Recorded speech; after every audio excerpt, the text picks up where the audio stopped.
What has gradually disappeared over the last 10 years without people really noticing? 1.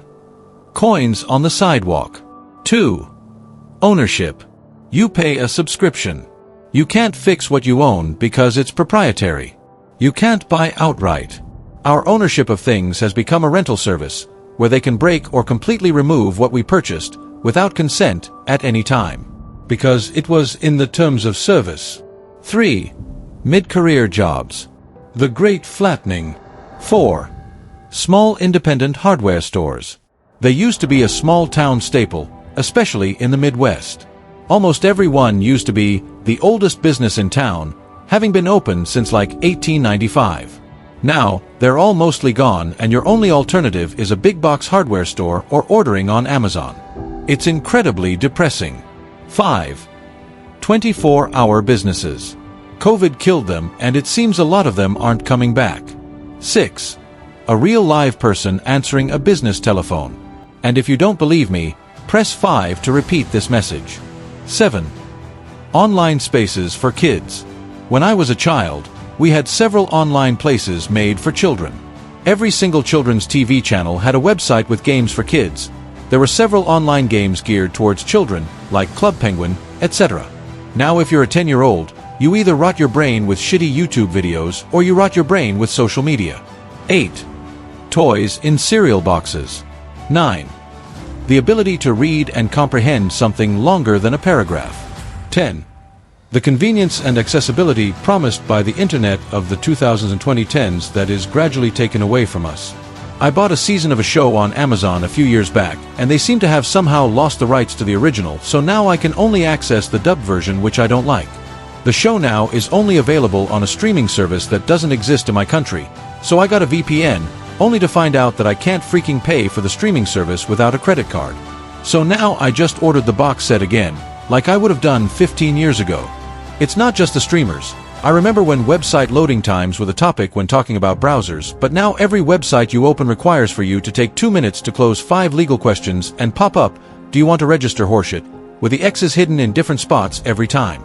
There are ads everywhere, and even if you buy the premium version of things, there are still more ads within the content, all for shit you'd never buy. Places like YouTube remove functioning like and dislike features so that you can't tell what videos you can simply skip. Google also seems to be less efficient than it was 8 years ago, and finding anything online has become a chore. All new security measures they introduce just steal your time and life energy. You want to log into Netflix on your PC, but you can't, because it needs to be registered as a temporary device. They send you an email, but to open the email, they need you to enter a code they send to your phone, which is in the other room, so you go get it, and once you've entered the code and open Netflix, you forgot what the F you even wanted to watch in the first place. Don't get me started on all the freaking updates everything seemingly needs to do every other week. 11. Quality clothing and furniture. Everything is plywood and polyester, even at the better stores. 12. Small phones. Remember the pre-smartphone era when manufacturers raced to make phones smaller and smaller. Then the iPhone was launched and everyone thought it was too big at the time, but now even that looks tiny. Now even cheap smartphones are huge, like mini tablets, and barely fit into pockets. 13. Really owning anything but more paying to borrow. 14. In the least sarcastic sense possible, critical thinking and self-reflection. It's really a struggle to engage with people these days who aren't capable of putting their bias and personal beliefs aside to think big picture or critically about any issue. People just jump straight to personal insults, fallacies, and needing to feed their ego. 15. People answering phone calls. 16. Childhood. As a parent, I feel fighting an uphill battle by keeping our screen free. Kids need to be taught how to play, how to interact with other humans. They don't even go out to play with friends anymore, it's all online. 17. Bugs. 18. The good old $800 beater car that would actually run and drive. Good luck finding anything nowadays that will run and drive for less than $3,000. 19. People reading actual books in parks and public transport. It's a joy to see someone on the train with a book in their hands. I always smile and take a squiz at what they're reading and do a little squee if it's something I've read. 20. Here's a good one. Clowns. Quick backstory. I did social work for a bit and my guy liked clowns a lot. We'd try to find clown-related stuff, and it was impossible.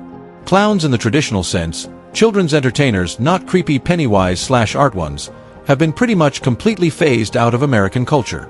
There are more clown characters in TV shows, advertising, movies, parks, etc. You pretty much won't find clowns entertaining children's parties or charities. Think about how prevalent they were before, like 2010.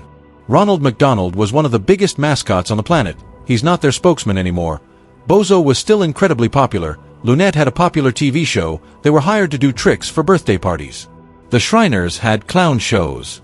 After the remake of it and those viral creepy clown sightings, they were completely dropped by the public. The only depiction of clowns in the media now is the killer creepy clown trope. I think about this sometimes, and it legitimately brooms out. Thanks for watching. If you enjoyed this video, a like would really help out.